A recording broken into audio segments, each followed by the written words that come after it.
TMC के एक मंत्री टीचर्स घोटाले में आज तक जेल में है। शिक्षक भर्ती का गंभीर घोटाला, घर से नोटों का पहाड़ मिला, लेकिन तब भी वो मंत्री कुर्सी छोड़ने को तैयार नहीं थे। टीएमसी के एक और मंत्री पर गरीबों का राशन लूटने का आरोप है। इनकी भी करोड़ों रुपए की संपत्ति जब्त हो चुकी है।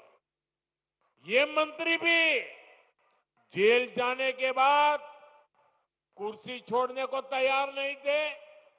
जो जनता को धोखा दे रहे हैं, क्या उन्हें सरकार में अपने पद पर रहने का हक है क्या?